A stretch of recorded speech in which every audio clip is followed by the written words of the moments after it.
नमस्कार भाई सभी को। मैं रोहित भारत आप सबका स्वागत करता हूं इम्पैक्ट डिफेंस एकेडमी के ऑफिशियल यूट्यूब चैनल के ऊपर। और आशा करता हूं कि आप सब बहुत अच्छे होंगे, मस्त होंगे, स्वस्थ होंगे। सभी बच्चे जुड़ जाइए और बताना ऑडियो वीडियो सब क्लियर होगा भाई। तो देखो, अब हम जो सेट करेंगे, हम सेट कर रहे थे 15 16 हमारा सेट हो गया था, सेट नंबर 17 और 18 भाई। ठीक है, तो सेट 17 और 18 रहेगा अपना आज। तो पहला क्वेश्चन हमारा सेट नंबर 17 का कि इनमें से कौन सा कार्पल का हिस्सा नहीं है। देखो, कौन सा कार्पल का हिस्सा नहीं है। अब बात करते, देखो कार्पल्स, जो कार्पल्स होते हैं भाई, जो फूल भाग होता है ना, फूल फूल भाग जो प्लांट के अंदर होता है, तो फूल होता है प्रजनन भाग भाई। अभी तुमसे पूछ लिया जाए, क्वेश्चन है कि प्रजनन भाग कौन सा है प्लांट का, पादप का। तो पादप का प्रजनन भाग कौन सा है, तो पादप का प्रजनन जो भाग होता है वो कौन सा होता है, पादप का प्रजनन भाग होता है कौन सा, फूल भाई। ठीक है, अब फूल के अंदर अगर बात करेंगे तो फूल के आपके जो प्रजनन होते हैं, देखो मेल और फीमेल दो चीज़ें होती हैं, मेल और फीमेल। तो जो मेल होता है मेल, और जो होता है फीमेल। मेल की अगर बात करते हैं, देखो तो मेल के अंदर आपका होता है, एक तो होता है परागकण, एक होता है भाई आपका तंतु, और एक होता है परागकोश भाई। ये होते हैं। फीमेल के अंदर जो होते हैं भाई, फीमेल के अंदर चार पार्ट होते हैं। कौन कौन से होते हैं, एक तो होता है वर्तिका। ठीक है, एक होता है वर्तिकारक, वर्तिकारक। एक होता है बीजांड, और एक होता है अंडाशय। ये होते हैं भाई। ठीक है, तो देखो कि जो आपका कार्पल्स पार्ट होता है ना, कार्पल्स, तो कार्पल्स जो पार्ट होता है वो आपका होता है वर्तिका। क्या भाग होता है आपका, वर्तिका भाग होता है, वर्तिका। तो वर्तिका भाग को कहा जाता है कार्पल्स। क्या कहा जाता है सर, कार्पल्स, सॉरी, कार्पल्स का हिस्सा होता है ये। तो वर्तिका, वर्तिकारक आपका, और कौन सा, बीजांड और ओवेरी, ये आपके भाग होते हैं किसके, फीमेल पार्ट के। आगे कि भाई अगर मेल की पूछ जाते तो परागकण, तंतु और परागकोश। ठीक है, एक गिलास पानी में तैरता बर्फ का टुकड़ा और अगर पूरी तरह पिघल जाए तो पानी का स्तर क्या होगा। देखो कि भाई एक गिलास पानी का हमारे पास है, और पानी का गिलास आपका पूरा का पूरा पानी से भरा हुआ है, और इस पानी से भरे गिलास के अंदर क्या है, एक बर्फ़ का टुकड़ा है जो तैर रहा है, यानी कि एक आइस क्यूब है इसके अंदर, इसमें एक आइस क्यूब है ये। ठीक है, और जैसे ही ये पूरा का पूरा हमारा पानी का के अंदर बर्फ़ पिघलेगी, तो इस बर्फ़ पिघलने से क्या होगा भाई, तो जल का जो स्तर रहेगा ना इसमें, तो जल का जो स्तर रहेगा एक समान रहेगा। जल स्तर क्या रहेगा, एक समान भाई। क्योंकि ध्यान में रखना, जो बर्फ़ होती है ना, बर्फ़, जो बर्फ़ होती है भाई, जो आइस होती है, बर्फ़ जो होती है, बर्फ़ का 1/10 हिस्सा, 1/10 भाग, और 9/10 भाग। 1/10 भाग क्या करता है आपका, तैरता है बर्फ़ का, और 9/10 भाग क्या होता है, डूबा होता है। 9/10 भाग क्या होता है, डूबा होता है भाई। तो जल का स्तर क्या रहेगा, जल का स्तर आपका एक समान रहेगा। ठीक है, तो बर्फ़ का कितना भाग पानी में डूबता है, तो बर्फ़ का 9 भाग बर्फ़ डूबी होती है, और एक भाग बर्फ़ जो होता है सर वो जल के ऊपर तैर रही होती है।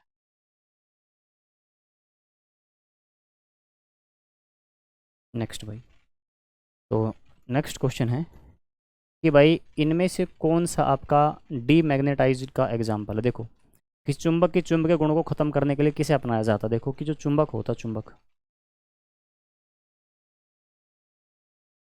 चुंबक के अपने होते हैं गुण, जिसको बोलते हैं चुंबकीय गुण, चुंबकीय गुण। अब चुंबकीय गुणों को खत्म करने के लिए तुम चुंबक को गर्म कर दो भाई, गर्म करने पर, गर्म करने पर भी चुंबकीय गुण क्या हो जाएंगे, नष्ट हो जाएंगे। अच्छा भाई, पीट पीट कर, हथौड़े से पीट कर भी हो सकता है भाई, हथौड़े से पीट पीट कर, हथौड़े से पीट पीट कर भाई भी हम इसको गर्म कर सकते हैं। ठीक है, तो इसके गुणों को खत्म कर सकते, चुंबक को पटक पटक कर भाई, पटकते रहें तो लगातार पटक पटक कर भी क्या कर सकते हैं, उसके चुंबकीय गुणों को खत्म कर सकते हैं। चुंबक को पटक पटक कर भाई पटक कर, ठीक है, ये किए जा सकते हैं। तो बताओगे hammering of magnet, hammering of magnet यानी कि चुंबक को पीट पीट कर, चुंबक को पीट पीट कर भी क्या किया जा सकता है सर, चुंबक को पीट पीट कर भी चुंबकीय गुणों को कम किया जा सकता है। और अन्य तरीके क्या क्या होंगे चुंबक को, तो एक तो आप चुंबक को पीट पीट कर सकते हो, हथौड़े से पीट पीट कर करते रहो। एक आप कर सकते हो भाई कि जो भी आपका क्या है सर, जो मैग्नेट है, तो मैग्नेट को आप कर सकते हो भाई गर्म करके। जब आप चुंबक को गर्म करते हो तो चुंबक को गर्म करने की एक लिमिट होती है, एक टेम्परेचर होता है जिसको बोलते हैं क्यूरी तापमान। अगर क्यूरी तापमान से ऊपर तापमान किया जाए तो क्यूरी तापमान वो तापमान होता है जिसके ऊपर चुंबक अपने चुंबकीय गुणों को खो देता है। यानी वो तापमान जिसके ऊपर चुंबक अपने चुंबकीय गुणों को खो देगा उसे कहा जाता है क्यूरी तापमान। ठीक है, क्लियर भाई? तो इसका आंसर बताओ फटाफट क्या रहेगा।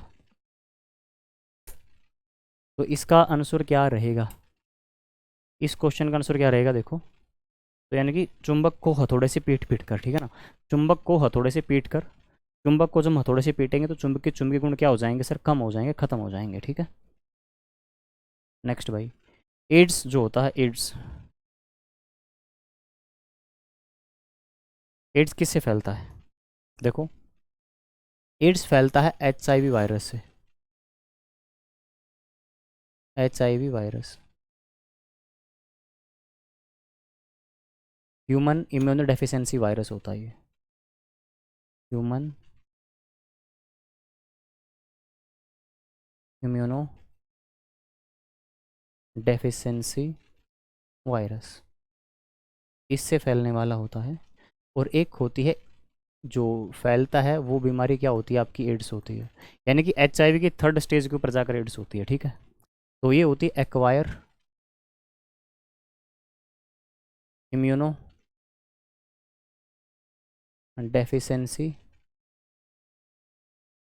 सिंड्रोम।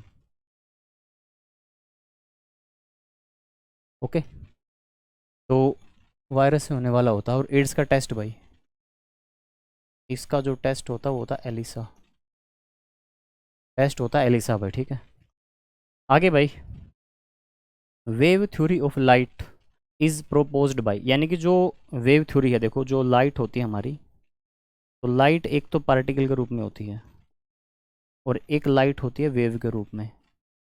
तो इस पार्टिकल थ्योरी को लेकर या फिर वेव थ्योरी को लेकर बात करें तो लाइट पार्टिकल होता फोटोन, जिसके अंदर मेन मानी जाती है फोटोन। और वेव थ्योरी के अंदर लाइट वेव होती है भाई। तो इस बात को बताने वाला कौन है आपका, ह्यूगेंस। ह्यूगेंस ने कहा था कि लाइट आपकी वेव होती है। और लाइट का जो पार्टिकल फोटोन है, फोटोन के बारे में अल्बर्ट आइंस्टीन ने बताया था कि जो फोटोन होती है, फोटोन, फोटोन के बारे में बताने वाला कौन है, अल्बर्ट आइंस्टीन है भाई। फोटोन की खोज करने वाला कौन था, फोटोन की खोज करने वाला है Albert Einstein.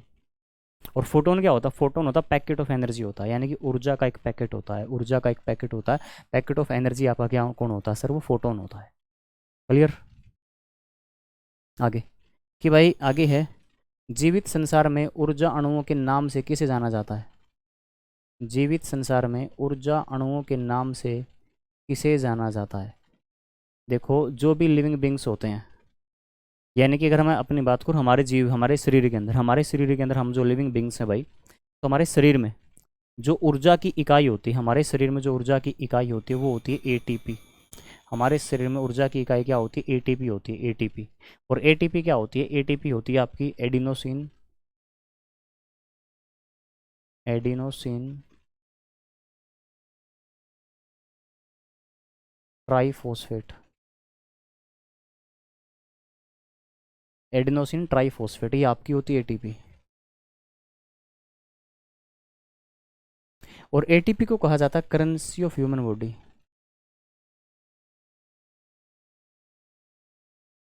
Currency of human body, मानव शरीर की मुद्रा,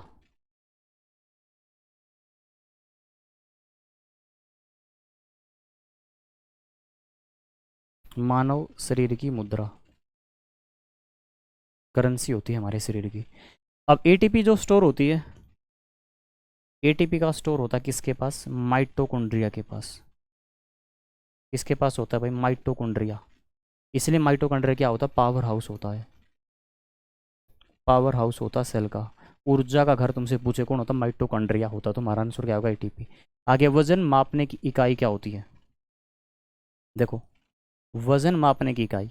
अब वजन मापने की इकाई की अगर बात करेंगे तो इनमें रहेगा आंसर हमारा पाउंड भाई, यानी पाउंड होती है। कैलोरी किस में होती है, कैलोरी के अंदर आप क्या मापी जाती है, तो कैलोरी के अंदर आपकी ऊर्जा मापी जाती है, ऊर्जा भाई, ठीक है, एनर्जी, हीट मापी जाती है। सेल्सियस में आपका टेम्परेचर मापा जाता है, सेल्सियस। इसमें आपका तापमान मापा जाता है, टेम्परेचर को मापा जाता है, तापमान मापने के लिए सेल्सियस होता है। क्लियर, समझ गए। तो देखो कि हमारे शरीर की इकाई एटीपी होती है, यानी कि जिसको हम बोलते हैं एटीपी, एडिनोसिन ट्राइफॉस्फेट होती है, ठीक है। टीएनटी जो होता है, देखो एक दो चीज़ें और इसके ऑप्शन को बताएं तो टीएनटी, टीएनटी एक विस्फोटक पदार्थ होता है। जो टीएनटी होता है, टीएनटी, टीएनटी होता है विस्फोटक भाई, विस्फोटक पदार्थ होता है। ये क्वेश्चन में कई बार आता है कि टीएनटी होते हैं, ठीक है। आरएनए का आपको पता, आरएनए क्या होता है, आरएनए आपका होता है राइबोज न्यूक्लिक एसिड होता है, ये होता है राइबोज न्यूक्लिक एसिड होता है, ठीक है। नेक्स्ट भाई, बेरी बेरी होने का कारण किस विटामिन की कमी होती है, ठीक है। देखो अब बात करते हैं कि जो बेरी बेरी होता है ना, बेरी बेरी,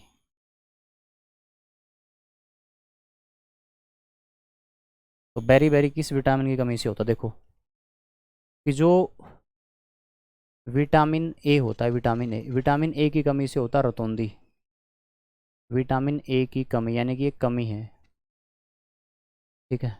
विटामिन बी की कमी से होता है बेरी बेरी, विटामिन सी की कमी से होता है स्कर्वी, विटामिन डी की कमी से होता है रिकेट्स, विटामिन ई की कमी से होता है बांझपन, इनफर्टिलिटी, और विटामिन के की कमी से होता है आपका भाई रक्त ना जमना, रक्त ना जमाओ, जमना, ठीक है। इसके अलावा जो विटामिन बी होती है उसके कई सारे कॉम्प्लेक्स फॉर्म भी होते हैं, जैसे vitamin B 1, B 2, B 3, B 5, B 6, B 7, B 9 और बी 12, ये विटामिन भी होती हैं, ठीक है। तो इनमें देखो ध्यान में रखना, एक तो आपका vitamin B 9, B 12, B 6, B 1, ये जो होती हैं भाई, तो इन सब में मेनली प्रॉब्लम की अगर बात करेंगे तो इनमें एनीमिया होता है, ठीक है। तो इन सब में क्या होता है सर, इनकी कमी, इनमें होता है रक्त की कमी, इनकी कमी से रक्त की कमी होती है और इसको बोलते हैं एनीमिया, एनीमिया भाई, ठीक है। तो उसने पूछा कि भाई विटामिन बेरी बेरी, तो बेरी बेरी किस में लिखा है, विटामिन बी में लिखा है, बी। ओके, आगे देखो भाई, मिट्टी का लाल रंग किसकी वजह से होता है, तो मिट्टी का जो लाल रंग होता है, तो ये तो बड़ा ही आसान क्वेश्चन है, आयरन ऑक्साइड। तो आयरन ऑक्साइड के कारण, ठीक है ना, इसके कारण, इसके कारण क्या होता है सर, लाल रंग होता है, किसका, मिट्टी का। अब तुमसे पूछे लाल ग्रह, तो रेड प्लेनेट लाल ग्रह कौन है, मंगल है। मंगल क्यों है, क्योंकि मंगल पर क्या पाया जाता है, मंगल ग्रह पर भी आयरन ऑक्साइड मिलता है, आयरन ऑक्साइड मिलता है।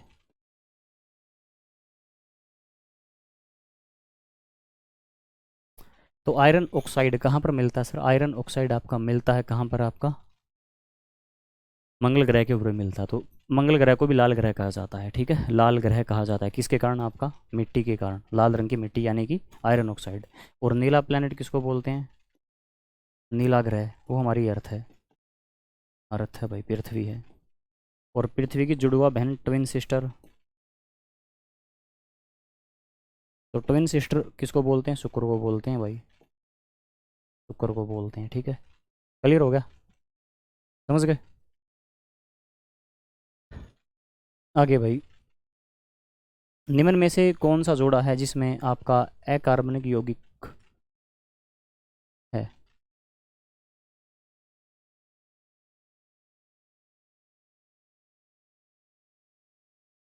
निम्न में से कौन सा यौगिक है जिसमें अकार्बनिक यौगिक है, ठीक है। तो अकार्बनिक यानी कि देखो दो प्रकार के होते हैं, एक तो होता है कार्बनिक। अब जो कार्बनिक होता है ना, कार्बनिक, तो कार्बनिक में तो क्या होता है सर, इसमें कार्बन प्रेजेंट होती है, कि जिसमें कार्बन पाई जाती है, जिसमें कार्बन उपस्थित होती है, तो वो आपका कार्बनिक है, कार्बनिक यौगिक होते हैं। जो अकार्बनिक होते हैं, तो अकार्बनिक क्या होते हैं सर, जिसमें कार्बन ना हो, कार्बन ना हो, जिसमें कार्बन ना हो वो आपके क्या होते हैं, अकार्बनिक होते हैं। देखो अब न्यूक्लिक एसिड, और न्यूक्लिक एसिड के अंदर तो कार्बन होती है, साइटोप्लाज्म जो होता है आपका, ठीक है, तो ये भी नहीं होगा। आगे प्रोटीन एंड वाटर, प्रोटीन के अंदर आपका प्रोटीन जो होता है आपका, वो आपका कार्बन, हाइड्रोजन, ऑक्सीजन और नाइट्रोजन से बनता है।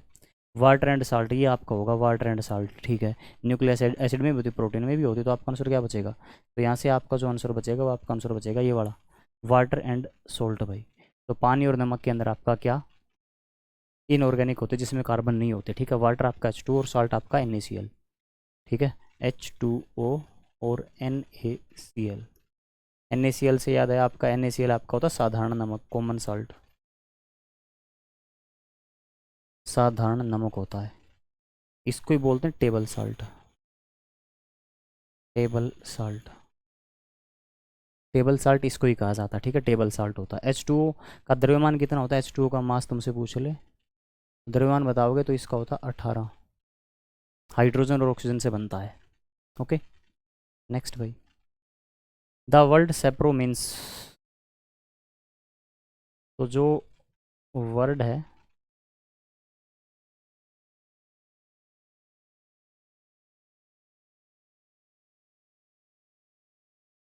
कि भाई सेप्रो, SAPRO, सेप्रो।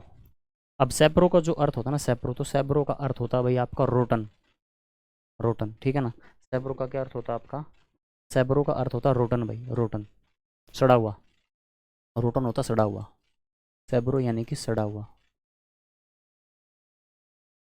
जो क्या होता है आपका, जो सड़ा हुआ क्या होता है आपका, डेड ऑर्गेनिक मैटर होता है, डेड ऑर्गेनिक मैटर, जिस पर, जिस पर मृत जीवी, मृत जीवी उगते हैं। अब इसको बोलते हैं मृत जीवी, यानी कि सेब्रोफाइट्स होते हैं ये, सेब्रोफाइट्स।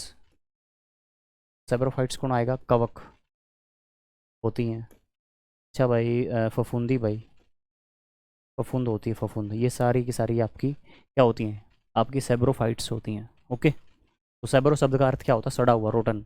तो देखो तीन प्रकार के रिलेशंस होते हैं, एक तो रिलेशंस होता है मृतजीवी, एक होते हैं परजीवी, और एक होता है सहजीवी। तीन प्रकार के जीव होते हैं, तीन प्रकार के रिलेशंस मेनली देखने को मिलते हैं प्रकृति के अंदर। एक होते हैं सहजीवी, और एक होते हैं मृतजीवी, और एक होते हैं परजीवी। सहजीवी वो होते हैं भाई जहाँ पर दो जीव दोनों एक साथ रहते हैं, म्यूचुअल अंडरस्टैंडिंग होती है दोनों जीवों की, और दोनों के दोनों जीव एक दूसरे के साथ क्या करते रहते हैं सर, एक दूसरे का कोऑर्डिनेशन करते हैं, तो उस रिलेशन को कहा जाता है सहजीवी। जहाँ पर अगर बात करें, एग्जाम्पल हो जाएगा आपका लाइकिन। लाइकिन के अंदर क्या होता है, लाइकिन के अंदर एक तो होता है फंगस और एक होती है शैवाल, दोनों के दोनों जीव एक साथ रहते हैं, कोऑर्डिनेशन करते हैं और वो लाइकिन बनाते हैं, तो सहजीवी का एग्जाम्पल होता है। तो आपने देखा होगा कि जो मगरमच्छ होते हैं, मगरमच्छ, तो मगरमच्छ जो होते हैं, मगरमच्छ जब शिकार कर रहे होते हैं, तो शिकार के बाद उनके जो मांस के जो टुकड़े होते हैं, उनके नाखून, उनके जो दांत होते हैं, दांतों के अंदर फंसे हुए रह जाते हैं। तो अपने जबाड़े को खोलकर आराम से मगरमच्छ जब रेस्ट कर रहा होता है, तो एक पक्षी आता है, और पक्षी क्या करता है, उसके जबड़ों में से क्या करता है, उस मांस को निकालता है और उसको खुद खाता है।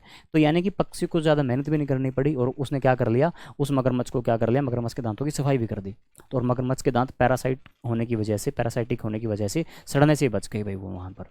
तो दोनों की म्यूचुअल अंडरस्टैंडिंग वहाँ पर हो गई। तो मगरमच्छ कभी भी उसको अपने भोजन के रूप में नहीं देखता, उसको वो देखता उसके अपने फ्रेंड के रूप में। कई सारे पक्षियों, कई सारे जो आपके क्या होते हैं, जो हमारे भैंस वगैरह होती हैं, गाय वगैरह होती हैं, इनके शरीर के ऊपर जो जूं ढेरे होते हैं, तो उनको चुगने के लिए पक्षी उनके शरीर के ऊपर आकर बैठ जाते हैं, पीठ के ऊपर आकर बैठते हैं और क्या करते हैं, उनको चुगते हैं, उनको आराम आराम से खाते रहते हैं। तो उनको क्या हुआ, उनको ज़्यादा बिना मेहनत के काम, एक बार में उनको क्या मिल गया, सारा का सारा उनका जो भोजन था वो मिल गया। तो इस रिलेशन का नाम होता है सहजीवी। एक होता परजीवी, परजीवी वो जीव होते हैं जब दो जीव दोनों एक साथ रहते हैं, लेकिन काम को ये करता है और दूसरे के जीवन को प्रभावित करता है। एग्जाम्पल के लिए जो जो जू होती हैं, परजीवी होती हैं, जू पैरासाइट हो गए आपके सारे के सारे, जैसे कि आपका जोक हो गई, ठीक है, इसके अलावा खटमल हो गए, ढेरे हो गई, ये सारे के सारे क्या होते हैं, आपके पैरासाइट होते हैं, परजीवी होते हैं। सबसे बेस्ट एग्जांपल होता है अमरबेल, कस्कुटा जिसको बोलते हैं। जिस प्लांट के ऊपर अमरबेल होती है वो उसी प्लांट को खत्म करती रहती है, तो परजीवी का एग्जाम्पल हो गई। मर्दजीवी वो जीव होते हैं जिस जीव के ऊपर, मरे हुए के ऊपर वो रहते हैं, वही अपने ग्रोथ करते हैं। तो आपका फफूंदी हो गई, फंगस हो गई, ठीक है, यीस्ट हो गई, अच्छा इसके अलावा मशरूम हो गई, ये सारी की सारी आपके पैरासाइट सेब्रोफाइट्स होते हैं, मर्दजीवी होती हैं। ठीक है, तीन प्रकार हो गए, सहजीवी, परजीवी और मर्दजीवी। लाइफ ऑन अर्थ, यानी पृथ्वी के ऊपर जो जीवन होता है, वो पृथ्वी के ऊपर जीवन किन बातों पर निर्भर करता है। यानी कि सर जो अर्थ के ऊपर जो जीवन है वो किस बातों के ऊपर डिपेंड करेगा।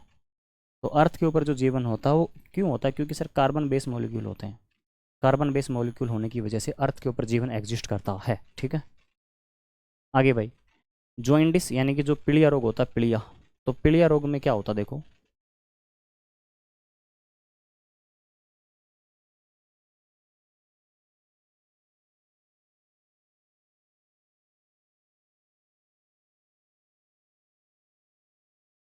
देखो भाई कि जॉइंडिस, जो पीलिया रोग होता है ना, पीलिया,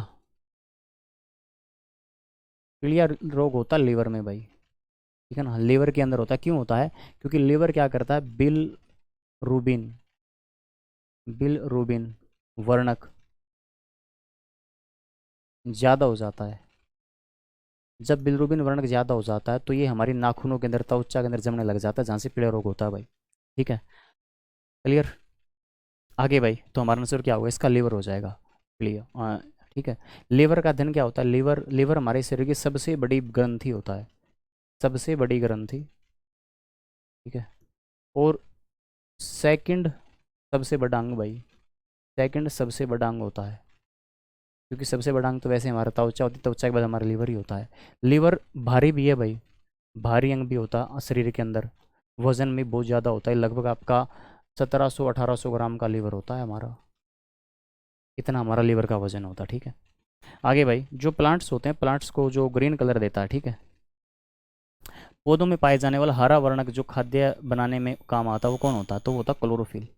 तो क्लोरोफिल जो होता है भाई, क्लोरोफिल, तो क्लोरोफिल कहाँ से आता है, क्लोरोप्लास्ट होता है, क्लोरोप्लास्ट। क्लोरोप्लास्ट जो होता है वो क्लोरोफिल छोड़ता है, क्लोरोफिल छोड़ता है। जब क्लोरोफिल छोड़ता है तो क्लोरोफिल क्या करता है सर, प्रकाश संश्लेषण करता है और हरा रंग देता है भाई, हरा रंग देता है। दूसरा, एक काम और करता है, मैग्नीशियम छोड़ता है, मैग्नीशियम। और मैग्नीशियम क्या करता है, उष्मा अवशोषित भाई, उष्मा क्या करता है, अवशोषित करता है, उष्मा अवशोषित करता है प्रकाश संश्लेषण में जो बनती है। ठीक है, क्लोरोफिल। ओके, समझ गए। नेक्स्ट भाई, कि साधारण तापमान में द्रव रूप में पाई जाने वाली एकमात्र धातु कौन सी है। देखो इसने पूछा कि भाई एकमात्र द्रव धातु, तो एकमात्र जो द्रव धातु है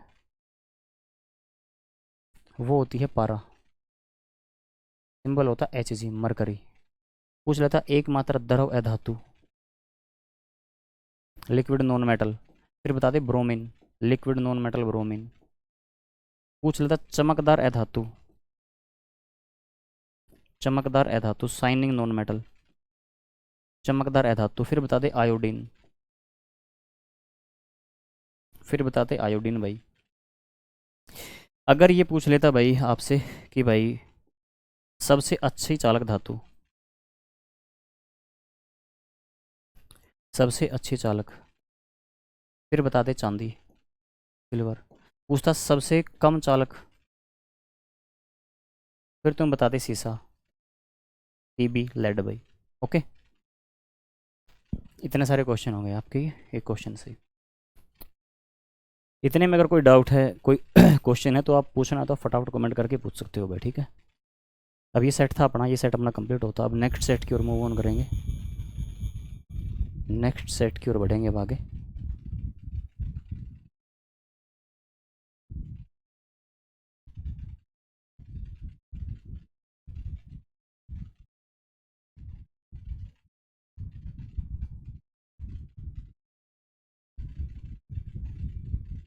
चलें आगे।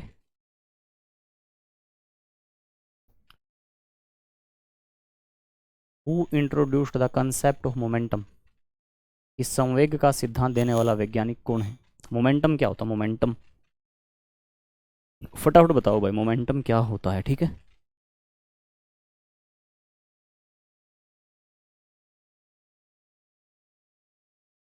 देखो कि अगर बात करते हैं मोमेंटम क्या, आपका मोमेंटम की जब हम बात करते हैं तो मोमेंटम संवेग की जो धारणा होती है, तो मोमेंटम के बताने वाला आपका था न्यूटन। अब संवेग क्या होता है, देखो होता क्या है।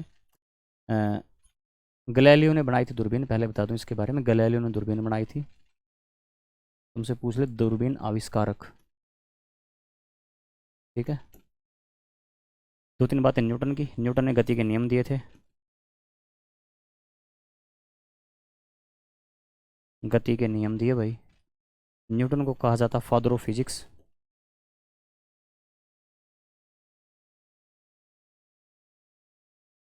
भौतिक विज्ञान का जनक कहा जाता है न्यूटन को। और इसकी बुक है भाई, बड़ी फेमस बुक है, प्रिंसिपिया मैथमेटिका। प्रिंसिपिया मैथमेटिका, ठीक है, ओके।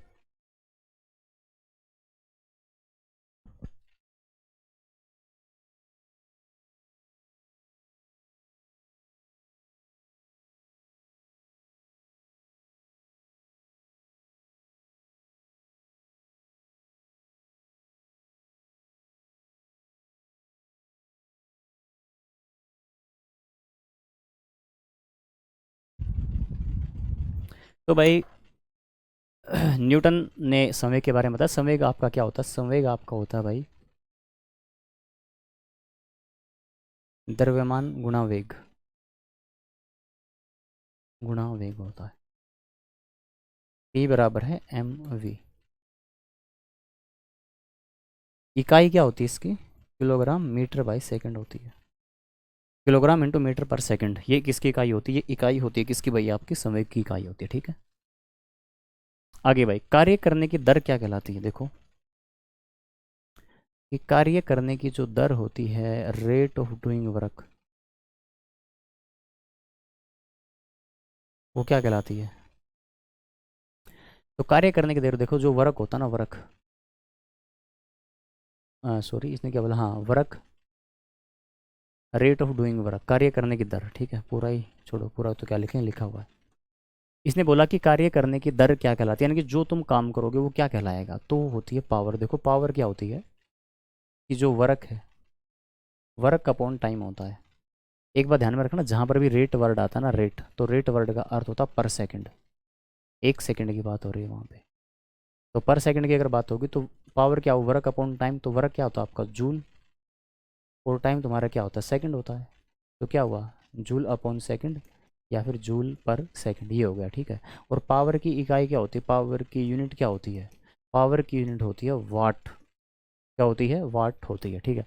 पावर यानी कि कार्य करने की अक्षमता, तुम कितने टाइम तक काम कर पाते हो, ठीक है। अब कार्य करने की दर यानी कि कितनी पावर है, कितना पोटेंशियल है, कितना टाइम तक तुम टिक पाते हो, ठीक है, वो आपकी पावर होती है। पोटेंशियल होता है आप में कितना पोटेंशियल है। कुछ होते हैं कि जो शुरू होते ही ख़त्म हो जाते हैं, और कुछ होते हैं जो लंबा चलते हैं। तो कार्य करने की दर क्या कहलाती है सर? पावर कहलाती है, शक्ति कहलाती है, ठीक है। आगे भाई, हवा किससे गर्म होती है? हवा किसके द्वारा गर्म होती है? तो हवा को गर्म किसके द्वारा किया जाता है? तो हवा को गर्म जो किया जाता है वो आपका कन्वेक्शन होता है। देखो तीन विधि होती है आपकी। एक तो होती है कंडक्शन भाई, ठीक है। एक तो है चालन, यानी कि एक तो है कंडक्शन, कंडक्शन जिसको बोलते हैं चालन। अब चालन होती है किस में? चालन होती है ठोस में, ठोस का गर्म होना। संवहन जो होती है वो होती है भाई द्रव व गैस में, द्रव और गैस का गर्म होना आपका। विकिरण, विकिरण जो होती है आपकी, विकिरण बिना माध्यम की होती है भाई, यह है निर्वात में भी होती है, निर्वात में भी होती है। यानी कि निर्वात के अंदर भी होती है, वैक्यूम के अंदर भी होती है, ठीक है। तो चालन का ठोस का गर्म होना आपका चालन होता है, द्रव और गैस का गर्म होना आपका कन्वेक्शन होता है। ओके। और रेडिएशन के लिए किसी प्रकार के माध्यम की आवश्यकता नहीं होती। जैसे सूर्य का जो प्रकाश आता है, जो सनलाइट हमारे ऊपर आती है, वो आपकी विकिरण विधि से आती है। जो चालन विधि जो होती है वो सिर्फ ठोस का गर्म होना होता है। कि जैसे ठोस के अंदर अगर हम बात करेंगे तो जो हमारे बर्तन वगैरह होते हैं, लोहे के बर्तन होते हैं या फिर लोहे की कोई रोड है, आप ये रोड है, इसको यहाँ से गर्म करने लगे, लेकिन कुछ टाइम बाद यहाँ से छूओगे तो यहाँ से भी आपको गर्म लगेगी, क्योंकि ये पूरी की पूरी गर्म हो गई। तो किस विधि से हुई? चालन विधि से हुई। पानी गर्म होता है, पानी उबलता है आपका, गैसें गर्म होती हैं, कमरे के अंदर बंद हवाएं होती हैं, वो गर्म हवाएं होती हैं। तो ये जो एसी और जो एग्जॉस्ट होते हैं सर, ऊपर की तरफ क्यों लगाए जाते हैं? तो सारी की सारी किसके अंदर आता है? तो सब आपका संवहन के अंदर ही आता है, ठीक है। और बिना माध्यम के जो होता है, तो बिना माध्यम के जो होता है वो आपका होता है आपका विकिरण, रेडिएशन होता है, ठीक है। नेक्स्ट भाई, जब पानी जमेगा तो उसका घनत्व क्या होगा? जब पानी जमता है तो जब पानी जमता है तो पानी जमने पर उसका घनत्व क्या होगा? यानी कि जो डेंसिटी होती है वाटर की, तो वाटर की डेंसिटी क्या होगी जब वो फ्रीज होता है? तो पानी जब जमता है ना, तो पानी जब जमने लगता है तो पानी के जमने पर उसका घनत्व क्या होता है सर? उसका घनत्व आपका घटता है। ऐसा क्यों होता है? देखो कि पानी का तुमसे पूछे उच्च घनत्व, मैक्सिमम सर्वाधिक घनत्व, तो सर्वाधिक जो घनत्व होता है पानी का वो होता है 4 डिग्री सेल्सियस पर। इस पर होता है 4 डिग्री सेल्सियस के ऊपर पानी का घनत्व सबसे ज़्यादा होता है, ठीक है। और भाई, पानी का जमने का पॉइंट क्या होता है? जमना, तो जमना होता है 0 डिग्री सेल्सियस के ऊपर। तुमसे पूछे गलनांक कितना होता है बर्फ़ का, तो वो भी तुम बताओगे 0 डिग्री सेल्सियस होता है। पानी का उबलना कितना होता है, क्वथनांक, तो वो तुम बताओगे 100 डिग्री सेल्सियस होता है, ठीक है। तो जब पानी जमेगा तो जमने पर उसका घनत्व घटता है, और 4 डिग्री के ऊपर उसका घनत्व क्या होता है? सबसे ज़्यादा होता है। क्योंकि जब वो जमेगा ना, देखो, तो जब पानी जमता है तो पानी जमने के बाद पानी क्या कर लेता है सर? पानी का आयतन बढ़ जाता है। तो अब आपसे मैं एक क्वेश्चन पूछता हूँ, ठीक है। क्वेश्चन का तुम समझाता हूँ मैं। देखो, होता ये है कि भाई जब भी आप एक कटोरे में पानी लेना और उस पानी को फ्रिज के अंदर रख देना, जब बर्फ़ जमी मिलेगी तुम देखो कि बर्फ़ उसके ऊपर तक आ गई होगी। तो बर्फ़ ऊपर तक कैसे आ गई? यानी कि पानी तो कटोरी के अंदर स्तर तक था, लेकिन बर्फ़ उसके ऊपर आ गई। तो इसका रीज़न क्या हुआ? क्योंकि जब पानी जम रहा होता है तो उसकी जो आयतन होता है, उसका जो वॉल्यूम होता है वो बढ़ जाती है। और वॉल्यूम जब बढ़ती, तो वॉल्यूम बढ़ती है तो आयतन जब बढ़ता है तो उसको स्थान घेरना होता है, तो इसलिए स्थान घेरता है वो, तो ऊपर तक आ जाती है। अब आगे बात करते हैं कि सर जो बर्फ़ को जब आप निकालोगे ना कटोरी के अंदर से, कटोरी के अंदर से बर्फ़ को निकालने के लिए आप क्या करते हो? उसके पीछे ऐसे मारते हो, है ना, उसको ऐसे पीटते हो, पानी के नीचे करते हो, तब जाकर बर्फ़ क्या होती है? बाहर आती है। तो बर्फ़ उसके अंदर इतनी टाइट क्यों फंस जाती है? ऐसा क्या होता है? तो ऐसा इसलिए होता है क्योंकि जो पानी होता है तो पानी के अंदर हाइड्रोजन बॉन्डिंग होती है। पानी के अंदर जो बॉन्डिंग होती है वो कौन सी बॉन्डिंग होती है? हाइड्रोजन बॉन्डिंग होती है। यानी कि पानी होता है H2O, और H2O के अंदर जब बॉन्डिंग होती है तो पानी के अंदर जब पानी के जो मॉलिक्यूल्स आपस में जुड़े होते हैं, पानी के मॉलिक्यूल्स आपस में जुड़े होते हैं हाइड्रोजन बॉन्ड से। और हाइड्रोजन बॉन्ड जो होता है वो कुछ ऐसा होता है आपका, देखो, तो ऐसे आपकी हाइड्रोजन जुड़ती चली जाती हैं, ठीक है ना। ऐसे हाइड्रोजन जुड़ती चली जाती हैं तो ये आपकी स्ट्रक्चर बनती है इस तरीके से। और ये ऐसे क्या बनता चला जाता है? तो ऐसे उनके अंदर स्पेस बनता है, गैप होता है पानी के मॉलिक्यूल के बीच में। जब बर्फ़ जमती है तो इन मॉलिक्यूल्स के बीच में हवा भर जाती है, और हवा भरने की वजह से वो टाइट हो जाता है, तो इसलिए बर्फ़ को ऐसे निकाला जाता है, इतनी टाइट बर्फ़ होती है। तो कौन से बॉन्ड होते हैं? हाइड्रोजन बॉन्ड होते हैं। ओके। यौगिक सूक्ष्मदर्शी यंत्र में कितने उत्तल लेंसों का प्रयोग किया जाता है? तो यौगिक जो आपका माइक्रोस्कोप होता है, तो माइक्रोस्कोप में 2 लेंस होते हैं। कितने लेंस होते हैं? 2 भाई। इसमें होते हैं 2 लेंस, ठीक है। कितने होते हैं? 2 आंसर आएगा आपका। आगे भाई, ऐसा यूनिट ऑफ प्रेशर भाई, तो प्रेशर की ऐसा यूनिट क्या होती है?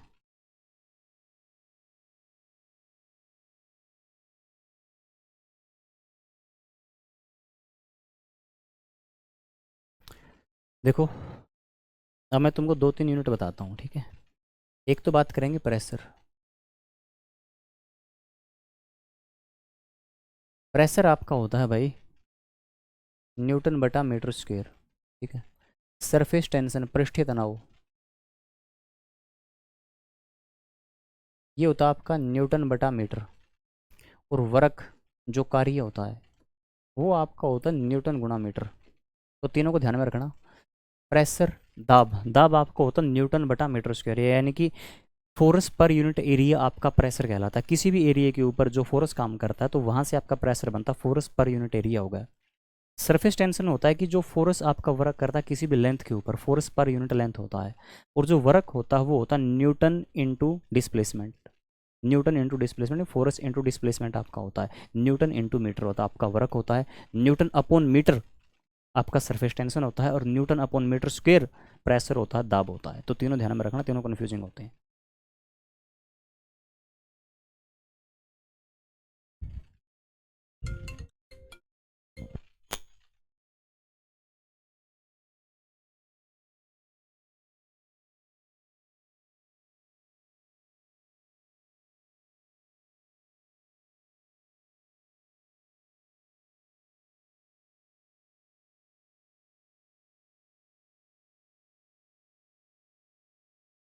देखो, what is the measuring unit of inertia. जो इनर्शिया होता है, तो इनर्शिया को मापने की इकाई क्या होती है? इनर्शिया को मापने की इकाई, इनर्शिया मापा जाता है आपका, इनर्शिया आप प्रकार से एक प्रकार का मास होता है। देखो, इनर्शिया के बारे में जो एक्सप्लेन करने वाला जो था वो था आपका, इनर्शिया को बताने वाला वर्ड देने वाला था गैलीलियो। जड़ता शब्द गैलीलियो ने दिया था, लेकिन उसको एक्सप्लेन काफ़ी अच्छे तरीके से न्यूटन ने किया था।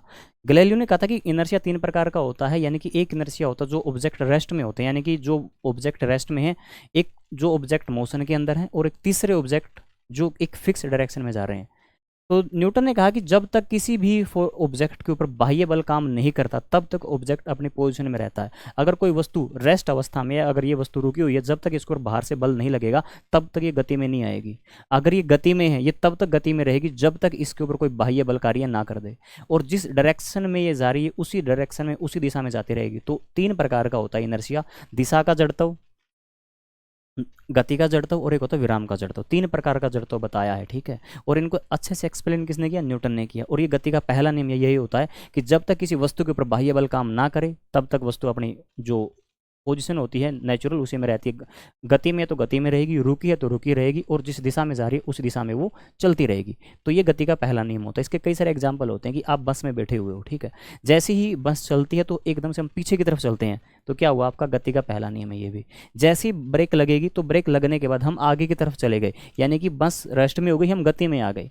और जब हम किसी तीव्र मोड़ के ऊपर मुड़ते हैं, तो तीव्र मोड़ की तरफ जब भी हम मुड़ेंगे, बाइक के ऊपर हमें, बस में हमें, गाड़ी में हमें, तो एकदम से हम झुक जाते हैं इस तरीके से। तो ऐसा क्यों होता है? क्योंकि वो गति का जड़त्व होता है। तीन प्रकार का जड़त्व होता है, गति का, दिशा का और विराम का। तो दिशा के जड़त्व के कारण हम बाहर की तरफ झुक गए, हम रुके हुए थे एकदम चल पड़े, या फिर हम चल रहे थे एकदम से जब रुके तो आगे की ओर हम गए। तो तीन प्रकार का जड़त्व है, और तीन प्रकार के जड़त्व को बताने वाला कौन है? गैलीलियो है। और जड़त्व आपका एक प्रकार से क्या होता है? आपका मास होता है, ठीक है। आगे, अभिकेंद्रीय बल जो होता है, जो आपका सेंट्रीपिटल फोर्स होता है, तो सेंट्रीपिटल जो फोर्स होता है आपका, अभिकेंद्रीय जो बल होता है, तो उस बल को, अभिकेंद्रीय बल को ज्ञात करने का सूत्र क्या होता है? अभिकेंद्रीय बल को ज्ञात करने का सूत्र आपका होता है, फोर्स आपका होता है mv², mv² बटे आर। देखो, होता ही है कि भाई जो सेंट्रीपिटल फोर्स और जो सेंट्रीफ्यूगल फोर्स, दो प्रकार के बल होते हैं। वर्ती गति होती है कि जब कोई ऑब्जेक्ट एक सर्कल में घूम रहा होता है, जब कोई एक ऑब्जेक्ट एक सर्कल में घूम रहा होता है, तो एक, जब वो सर्कल में घूम रहा होता है तो उसके अंदर जो आपकी गति होती है उस गति को बोलते हैं वर्तीय गति। जैसे कि बहुत बार आपने किया होगा कि एक पत्थर लिया, उस पत्थर को आपने धागे के साथ बांध लिया और आप इस तरीके से घुमा रहे हो, तो आपका क्या हो गया? वर्तीय गति हो गई। वर्तीय गति की विशेषता होती है कि प्रत्येक बिंदु के ऊपर दिशा बदलती है, लेकिन उसकी स्पीड कांस्टेंट होती है। अब इस गति को संतुलन में बनाए रखने के लिए दो प्रकार के बल काम करते हैं, एक तो अभिकेंद्रीय बल होता है और एक आपका अपकेंद्रीय बल होता है। अभिकेंद्रीय बल को कहा जाता है सेंट्रीपिटल फोर्स, और अपकेंद्रीय को कहा जाता है सेंट्रीफुगल फोर्स। दो प्रकार के फोर्स होते हैं, एक सेंट्रीपिटल और एक सेंट्रीफुगल होते हैं। एक केंद्र की ओर लगने वाला बल होता है जो अभिकेंद्रीय बल कहलाता है, और एक केंद्र से बाहर की तरफ लगने वाला होता है जो अपकेंद्रीय बल कहलाता है। जैसे कि वॉशिंग मशीन में कपड़े धोने हैं, तो वॉशिंग मशीन में कपड़े धोएगा तो पानी बाहर की तरफ आएगा, नहीं आएगा?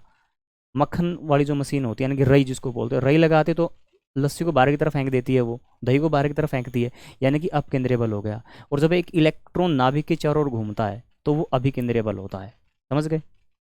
अब तुम बताओगे कमेंट करके कि भाई जो बाइक चलाई जाती है, मौत के कुएं में जो बाइक चलाते हैं, वो किस बल के ऊपर चलती है? आगे भाई, हवा वायुमंडल की किस सतह में पाई जाती है? हवा, एयर। तो एयर किस एटमॉस्फेयर की किस लेयर में होती है? बताओ फटाफट, बहुत आसान क्वेश्चन है ये तो। एयर किस लेयर के अंदर होती है? एयर। तो एयर जो होती है, एयर किस लेयर में होती है? एयर किस लेयर के अंदर प्रेजेंट होती है?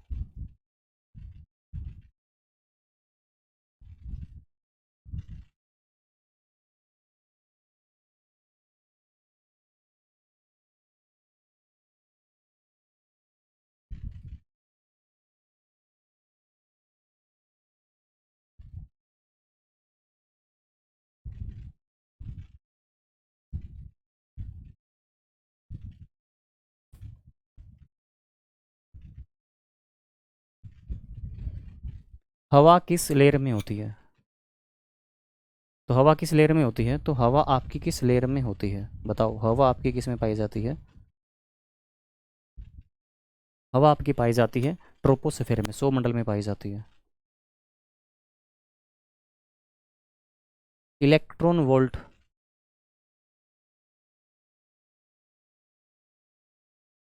इलेक्ट्रॉन वोल्ट किसकी इकाई होती है? इलेक्ट्रॉन वोल्ट किसको मापने की इकाई होती है? तो इलेक्ट्रॉन वोल्ट में क्या मापा जाता है? तो इलेक्ट्रॉन वोल्ट मापा जाता है आपका एनर्जी, ऊर्जा मापने की इकाई होती है इलेक्ट्रॉन वोल्ट भाई। क्लियर। वेलोसिटी मापी जाती है आपकी मीटर अपॉन सेकंड में। ठीक है। मास आपका होता है किलोग्राम। चार्ज आपका होता है कूलम।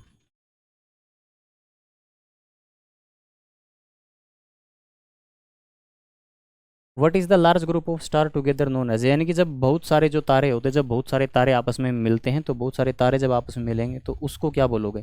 तारों के एक समूह को क्या कहा जाता है? तारों का एक बड़ा सारा जो समूह कहलाता है वो क्या कहलाता है? देखो, वो कहलाता है आकाशगंगा। होता ये है भाई कि जो हमारे ग्रह हैं, ग्रह हमारे किस में है सर? सोलर सिस्टम में, सौर मंडल में है। ठीक है। और जो तारे हैं, वो तारे आपके किस में हैं? आकाशगंगा में है। तारे किस में सर? आकाशगंगा में है। ठीक है। आगे है भाई, नेक्स्ट क्वेश्चन आपका कि निम्नलिखित में से किस में डोपलर प्रभाव होता है? देखो, डोपलर जो डोपलर इफेक्ट होता है, डोपलर इफेक्ट आपका ध्वनि में भी होता है, आपका लाइट में भी होता है, दोनों में होता है। इन दोनों में आएगा भाई। देखो, डोपलर प्रभाव होता क्या है? डोपलर इफेक्ट होता है कि भाई, डोपलर नाम के एक वैज्ञानिक थे, उन्होंने इस नियम को बताया था। और इसमें जब उन्होंने बताया तो उन्होंने कहा था कि भाई, कोई भी जो सोर्स ऑफ ऑब्जेक्ट है, अगर वो ध्वनि का है या फिर वो प्रकाश का है, जब भी वो हमारी तरफ आ रहा होता है तो हमको उसकी जो फ्रिक्वेंसी होती है वो ज़्यादा लगती है, ज़्यादा होती है। और जब वो हमसे दूर जाता है तो उसकी फ्रिक्वेंसी क्या हो जाती है? घट जाती है। तो आप देखना, जब आप रेलवे स्टेशन के ऊपर खड़े होते हैं, वहाँ पर खड़े होते हैं, तो जब ट्रेन दूर से आती है तो हमको उसका हॉर्न की जो फ्रिक्वेंसी होती है वो ज़्यादा सुनाई देती है। और जब ट्रेन हमारे पास से गुजर जाती है तो उसकी फ्रिक्वेंसी घटती रहती है। तो इसी प्रकार से जब भी कोई सोर्स ऑफ लाइट हमारी आंखों की तरफ आएगा तो उसकी फ्रिक्वेंसी बढ़ जाएगी, जब वो दूर जाएगा तो क्या होगी? फ्रिक्वेंसी उसकी घट जाएगी। और इसी को कहा जाता है डोपलर इफेक्ट। तो इसको बताने वाले डोपलर नाम के वैज्ञानिक ही थे, उन्हीं के नाम पर इसका कहा जाता है डोपलर इफेक्ट कहा जाता है इसको। तो साउंड और आपका लाइट दोनों में होता है ये। निम्नलिखित में से किस में विद्युत उत्पन्न किया जाता है, यानी कि इलेक्ट्रिसिटी जनरेट कौन करता है? देखो, ये जो इलेक्ट्रिसिटी है, इलेक्ट्रिसिटी जनरेट कौन करेगा इनमें से? तो इलेक्ट्रिसिटी जनरेट करने के लिए कौन? डायनामो। ठीक है। डायनामो क्या करती है? डायनामो क्या करेगी? इलेक्ट्रिकल एनर्जी को मैकेनिकल में बदलेगी या फिर मैकेनिकल एनर्जी को इलेक्ट्रिकल में लेकर आएगी। तो मैकेनिकल एनर्जी को इलेक्ट्रिकल एनर्जी में लेकर आती है। मैकेनिकल एनर्जी कन्वर्ट होती है किसमें? इलेक्ट्रिकल एनर्जी में। यांत्रिक ऊर्जा को, यांत्रिक ऊर्जा जो होती है, यांत्रिक यांत्रिक ऊर्जा बदली जाती है किसमें भाई? विद्युत ऊर्जा में। ये काम कौन करता है? डायनामो करती है। इसका उल्टा कौन करेगा? इलेक्ट्रिकल को मैकेनिकल में लेकर जाएगी मोटर। समझ गए? नेक्स्ट भाई, विद्युत वाहक बल की इकाई क्या होती है? इलेक्ट्रोमोटिव फोर्स की इकाई क्या होती है? Electromotive force. तो इलेक्ट्रोमोटिव फोर्स क्या होता है? Electromotive force. तो फोर्स की इकाई तो आपकी क्या होती है? न्यूटन होती है। इलेक्ट्रोमोटिव यानी कि इलेक्ट्रोमोटिव फोर्स की इकाई क्या होती है? आपकी वोल्ट होती है। ठीक है। इथेनॉल, इथेनॉल जो होता है, इथेनॉल, इथेनॉल होती है शराब भाई, और शराब का सूत्र होता है C2H5OH। ये इथेनॉल होती है। आपसे पूछा जाए मैथेनॉल, मैथेनॉल आपकी होती है CH3OH। ओके। CH3OH होती है आपकी जो जहरीली शराब होती है, पीने वाली शराब होती है भाई। ये पीने वाली शराब होती है, ये आपकी जहरीली शराब होती है। क्लियर? समझ गए? अब बताओ भाई, इतने क्वेश्चन में अगर किसी बच्चे को कोई डाउट है, कुछ पूछना है, तो आप मुझसे पूछ सकते हो, यू कैन आस्क मी।